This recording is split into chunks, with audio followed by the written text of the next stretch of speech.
Hey everybody, welcome back to the channel. I am your host, ElusivGG, and man, oh man, oh man, do I have a special treat for you today. Every time I upload a Merlin video, I will have someone either DM me on my Discord in the comment section saying, please, ElusivGG, share me your Merlin deck list. You are such a scucks, I need this deck list. So without further ado, I have decided now is probably the perfect time to share this deck list with Store Championships coming up around the corner. I have one this weekend that I'll be attending, and I'll be playing this list. And there are obviously ones further up, and regionals coming up right around the corner. So I thought this would be the perfect time to share this deck list. So we'll get right into it. In my opinion, if you're playing Merlin, you need to play Fire Merlin. It is the easiest way to find your combo pieces in Fire, in my opinion. I have play tested Merlin under all three elements, and I do find that Fire is the most consistent Merlin build there is out there. For those of you who don't know what Merlin says, Merlin is level 2. It says tap, choose a card from your graveyard and choose a card from a graveyard and banish it. If that card has floating memory, put a level counter on Merlin. Now, a couple of things that are important to remember, that once you do tap Merlin to use the ability, you permanently gain that level stack. It doesn't survive or stay around for the turn. It is a permanent level that you do gain. Also, you can also tap Merlin on your opponent's turn, or at the end of your opponent's turn, or the end of your turn. It is at an instant speed. Obviously, as long as Merlin is awake, you are able to tap Merlin for the ability. Now, the material cards that are going to help us find our combos. Now, these are all the draw cards in our material list. All of them, besides the Tome of Knowledge, are free to take out from our material deck. So we all know and love Grand Crusader's Ring. That is, it is pretty much an essential card in every deck that plays Grand Archive. You'll see people always running Grand Crusader's Ring, I should say, in the material deck. It's really consistent with the draw, and there's no downside to it. Obviously, you got Fire and Wind Bauble, respectively. Whoever you're versing, you'd bring those out. You do have Jewel of Enlightenment in the material deck. I really like Jewel of Enlightenment. It says banish Jewel of Enlightenment, put an enlightened counter on your champion, and then obviously if you have 3 enlightened counters, you can remove 3 to draw a card. And the reason we play that is because when you play level 1 Rye, before the Merlin comes into play, it says on enter, put 2 enlightened counters on Rye, and then you'll be able to play the Jewel of Enlightenment at a later stage in the game to banish this to get your 3rd enlightened counter, and then you'll be able to draw a card off that as well. And then Tome of Knowledge, class bonus, your champion gets +1 level, banish Tome of Knowledge, draw a card. If this card does come onto the field when I'm playing it, I'm normally playing it for the level effect rather than the draw a card effect. But obviously, it's always nice to have that on the field just in case you do need to draw an additional card. Then we'll go to the remaining cards. So, Crystal of Empowerment. This is our kill turn material card. If you see me fetching this out from my material deck on my turn, you are expected to die this turn. I am setting up to kill this turn or the next turn, but once you do see this card, just do know either that turn or the following turn, I am looking to OTK you if I can. And then the remainder cards, just a little bit of defense and a little bit of helping us be able to get through and survive those those empty draw cards that we might have. So Orb of Regret, great to just shuffle 3 cards from your hand into your deck and just draw 3. So if you do draw a dead hand, obviously this can get you out of a lot of trouble. Channeling Stone. This reads, the next card you activate this turn costs 2 less to activate. I will get back to this card. This card does help us out with our combo. Obviously, if we don't have enough cards in hand and we need to be able to kill our opponent on our turn that we have, rather than give them an additional turn to kill us, I would essentially be playing this card, then cracking it to play the combo cards coming up, and we'll get back to that in a second. And then it's just Safeguard Amulet. Just a good card to just kind of get out there just to protect you against those right plays that do exist, and just being able to block the 4 damage from anything that do swing you on a turn, just to be able to survive a little bit, does come in handy. You do need to remember though that Merlin at this current stage of the recording of this video is only level 2, and being level 2 is only a 22 health character, so we don't have the biggest health in the game and a lot of health to work with, but we are trying to burn through our deck as fast as we can to find those pieces to be able to deal with anybody before they can deal 22 damage with us. Next, so that's the material deck. Next we'll go into the ally cards. So the cards are going to help us do a bit of chip damage and be able to draw our combo pieces and the cards we want to see and that we need to see. So first we start off with 4 Library Witch. This is just an amazing card to put down on turn 1. Or even turn 2 even. It just says, if you want to attack my champion, I do have an intercept creature, I do have an intercept ally here that will block any face damage you do decide to deal to my face. And the benefit of this is on death, draw a card. And there are a couple of combos that we'll get through later on in the deck that comes back and really helps you just draw some really good consistent cards with that. Next we have 4 Hasty Messenger.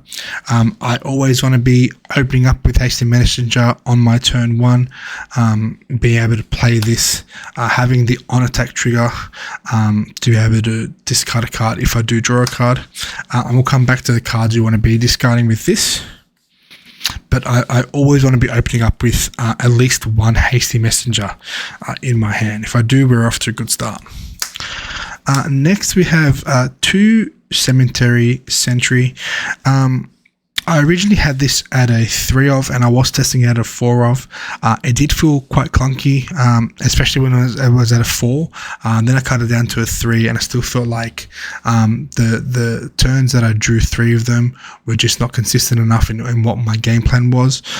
So I cut it down to a 2 of. I do like it at the 2 of slot.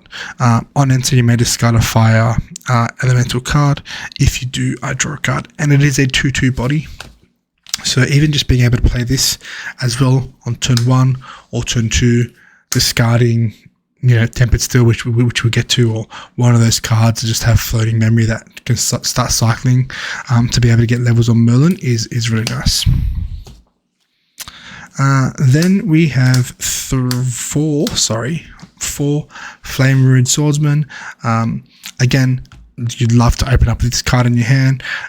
3 cost, 2/2 body, class bonus, floating memory. Yeah, it obviously is nice to open up with this card as well, just to be able to start chipping away at your opponent. Dealing 2 damage early on from the start can get quite annoying for your opponent, so they either have to deal with this and give you floating memory, or not deal with it and be able to just chip away at them for 2 damage a turn. And the last ally card we have is 3 Clumsy Apprentice. This is I am running 3 Clumsy in any of the videos that I have up on the YouTube channel. I'm not too sure what I think about this card moving forward. I did leave it in there because I am still currently playing with it. It is a 2-cost 1/1 on enter, deal 2 damage to your champion and draw a card. The reason that I'm not 100% sold on this card is the fact that playing this late game and dealing 2 damage to yourself in a meta that isn't very forgiving by dealing damage to yourself is probably not the right decision. Yes, obviously it's amazing that you do draw the card.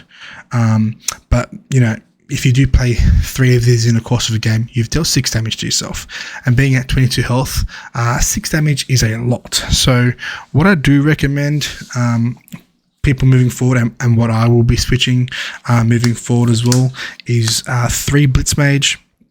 They are a 3-cost, so you know it does cost 1 more than Clumsy Apprentice, but it does deal 3 damage. When you do attack with it straight away, so at least that way, when you play this, you're not dealing the damage to yourself. Unfortunately, you aren't drawing the card like Clumsy does, but when you swing with 1 Blitzmage, it's like you swung with 3 Clumsy. But yeah, I'm moving forward. I'm probably definitely going to be switching over the Clumsy to the Blitzmage, but I just wanted to give you the option of keeping the the Clumsy Apprentice in there, because it is obviously a card that does draw you cards, you know, at the cost of some life. Next, we'll move to the Floating Memory in the deck. We do run 15 Floating Memory.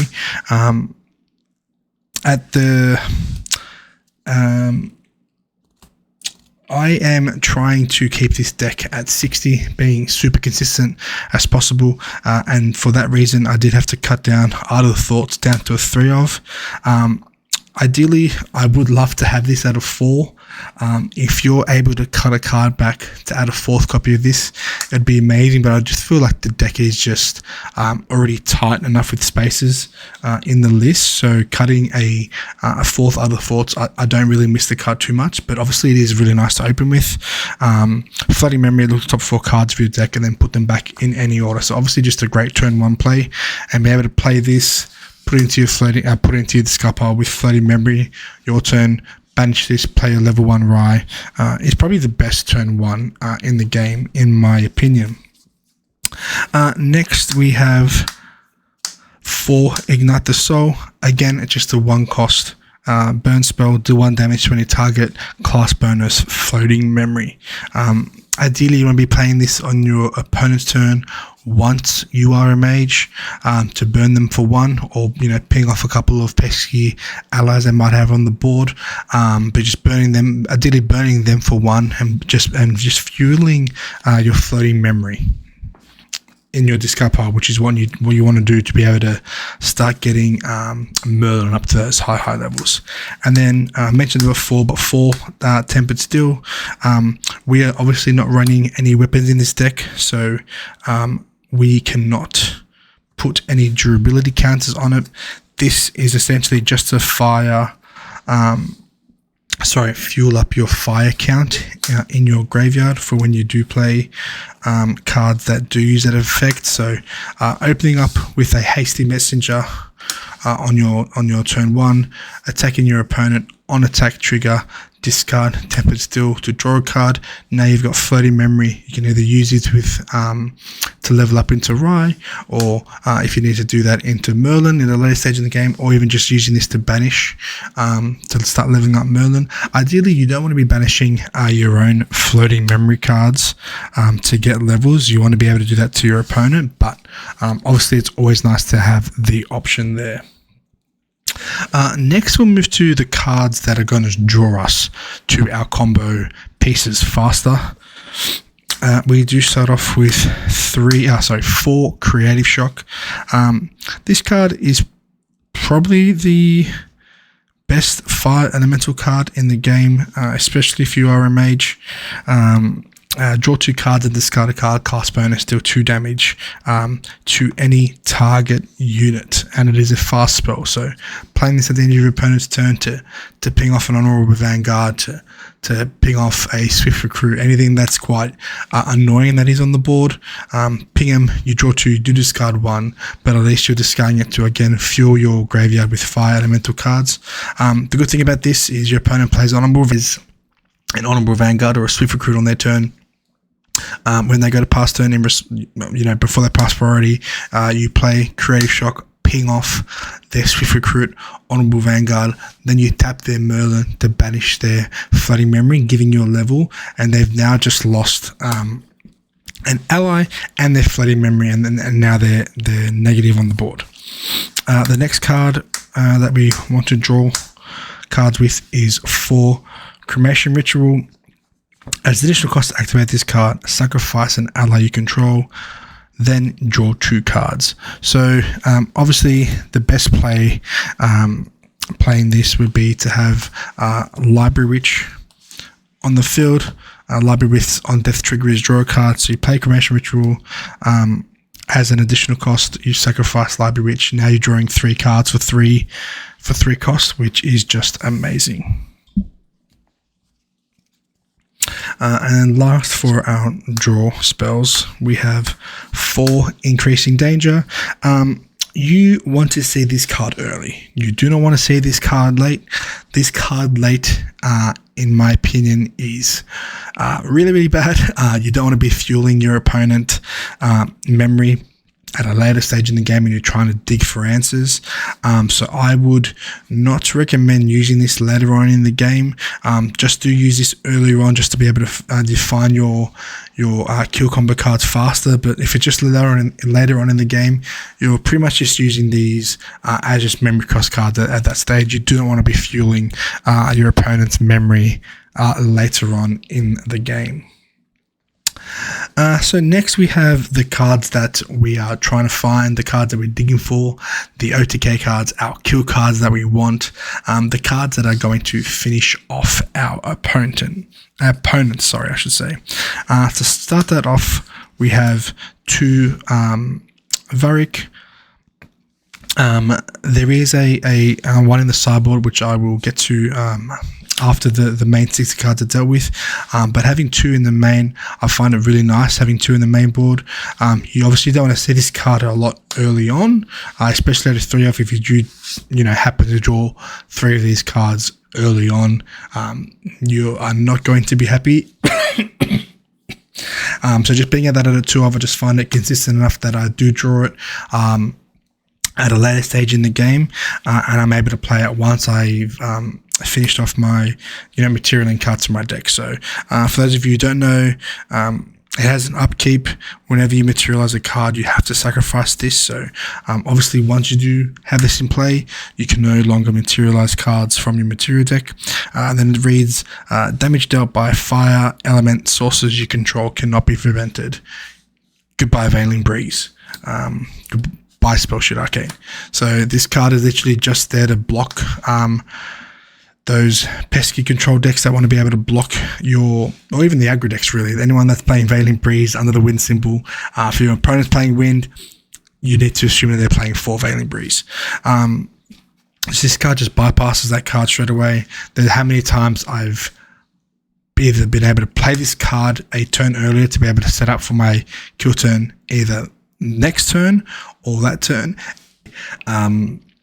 I play this card, I put 3 cards into memory, I've got 5 cards in hand, I go to pass to my opponent, and then my opponent just draws and then just concedes to me. The amount of times this card has just saved me just being on the field in play before I even kill the opponent is just incredible. So definitely recommend running these at a 2 of. If you want to run a 3 of, you can, but I just don't know what you would cut in the main board to do so. And next we have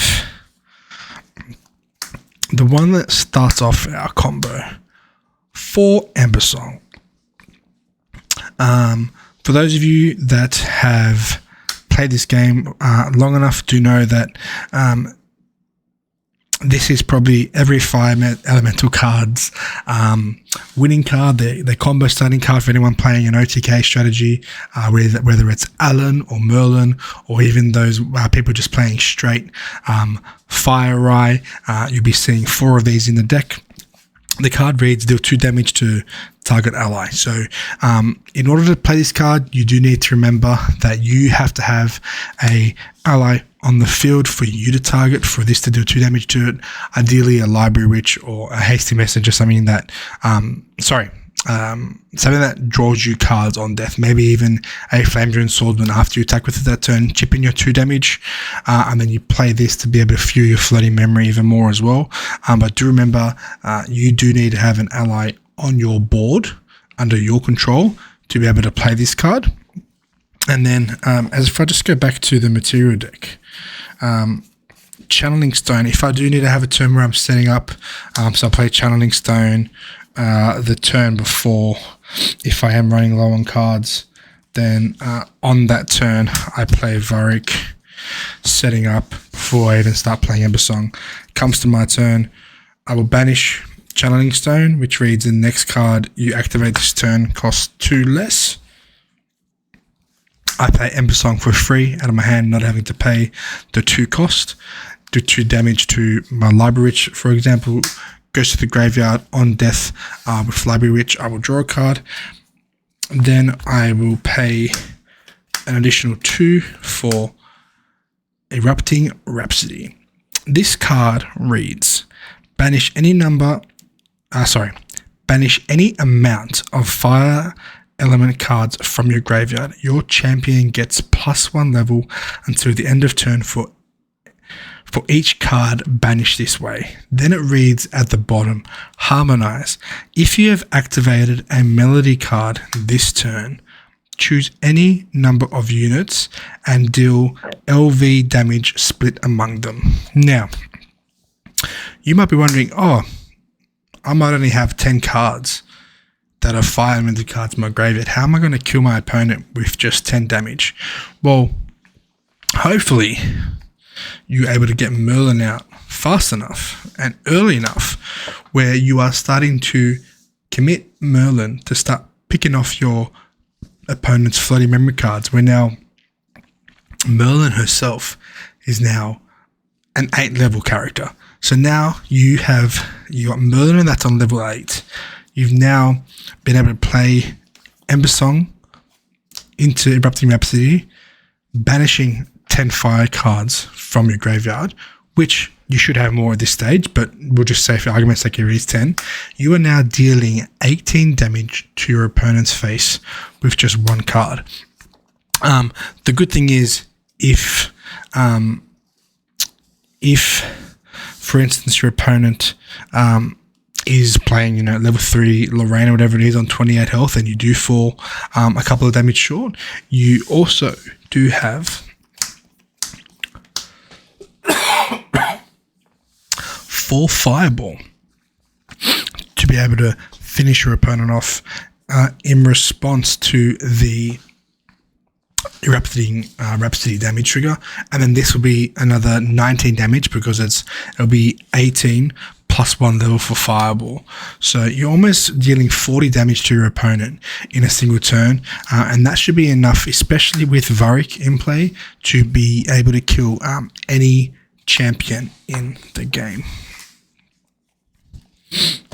Now we just have a couple of other cards just to be able to help us survive early on through the game and just deal either chip damage or deal with some pesky allies that might be on the board. So we do have 2 Spurn to Ash and 4 Sparklight. Spurn of Ash is literally here just for Nullifying Lantern, for people that do want to play Nullifying Lantern on us to stop us from being able to OTK them. Hold this card in your hand the turn before you want to OTK, you play it, kill their Nullifying Lantern, be able to set up your board, and then hopefully kill them on the crackback. You might be able to play it on the same turn, depending on obviously how many cards you do have in your hand. You do want to have an important note, you do want to have at least 9 cards in your hand when you are going for the kill combo. That way you can play for oh my goodness Look at me. You see, you need to pay for Ember Song, Erupting Rhapsody, and even a Fireball. So you do need to have 9 cards in hand to pull off this combo. But with this deck, that is really easy to get to. But yeah, just Burnt Ash is just there to get rid of those pesky Nullifying Lanterns. And then Sparklight. To do 2 unpreventable damage to target unit, class bonus deal 3. A lot of the times I will just be playing this on my opponent's end turn, just chipping away at them for 3 damage, and that way I don't need to be able to have Merlin at level 18 or 19 or 20 with the Rhapsody obviously to be able to one-shot my opponent. These are just nice chip damage, and it's unpreventable as well, so no Veiling Breeze, no Spell Shoot Arcane, which is really, really nice. Also, if you do need to deal with anything pesky on the board, Felix Captain, Tactful Sergeant, the 4 health characters, you play this unpreventable damage dealing 3, and then you might be able to ping them off with Ignite the Soul. So that is really nice, and do keep that in mind as well. Now that is the main 60 cards. We will move to the sideboard now. In the sideboard, I have 4 Focus Flames, 1 more Spurn to Ash, 1 more Varric, and 2 Purged in Flames. Purged in Flames literally just comes in as a sideboard card against ally heavy decks, I should say. For those of you who don't read, it is an 8 cost, or sorry, don't know the card, I should say. It is an 8 cost card. Efficiency costs level less for each level that your champion is. Obviously, once again, we are playing Merlin, so being level 6, 7, 8. By the time this card does come into play, you're literally just playing it for free. So that is the sideboard card. It is obviously a sideboard card against the ally heavy decks. Again, 4 Focused in Flames. It costs 1 less for class bonus, so do 4 damage to target ally.